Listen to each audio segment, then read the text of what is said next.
Equality of matrix एक बड़ा मजे का कॉन्सेप्ट है। देखें, अगर आपको ये बताया जाए कि दो मैट्रिक्स आपस में इक्वल हैं, ठीक है जी, if two matrix are equal, तो उसकी दो शरायत होती हैं एक्चुअली। पहली शर्त ये है कि उनका ऑर्डर भी सेम होगा, और दूसरी शर्त ये है कि इनके कॉरेस्पॉन्डिंग एलिमेंट्स भी सेम है। सही है जी।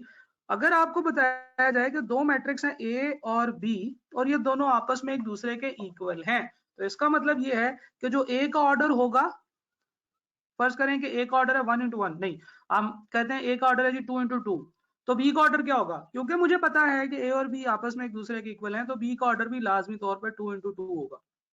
अच्छा, एक और चीज करते हैं, मैं आपको कहता हूं कि जी ए मैट्रिक्स का जो सेकंड रो का फर्स्ट कॉलम का जो एलिमेंट है वो है 5, तो मैट्रिक्स बी के सेकंड रो का फर्स्ट एलिमेंट क्या होगा? आप कहेंगे 5। क्यों? क्योंकि ए और बी आपस में बराबर है।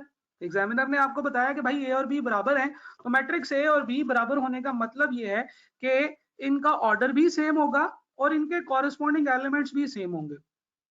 अब इस बात को यूज करते हुए एग्जामिनर आपसे कुछ क्वेश्चंस पूछता है।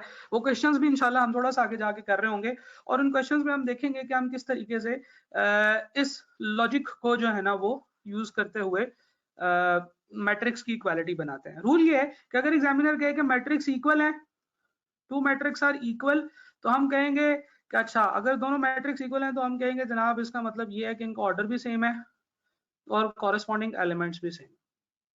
अगर एग्जामिनर आपको कहे कि दो मैट्रिक्स है, उनका ऑर्डर सेम है और उनके कॉरेस्पॉन्डिंग एलिमेंट सेम है, तो हम कहेंगे अच्छा, इसका मतलब है कि ये दोनों मैट्रिक्स एक दूसरे के इक्वल। ठीक है ना जी। तो ये आप डबल डिडक्शन कर सकते हैं। अगर आपको ए बताया हो तो आप डिडक्ट कर सकते हैं कि बी स्टेटमेंट ठीक है, और अगर आपको बी स्टेटमेंट दी हो तो आप डिडक्ट कर सकते हैं कि ए स्टेटमेंट ठीक है। इन दोनों रूल्स को यूज करते हुए एग्जामिनर आपसे कभी कभार सवाल पूछता है,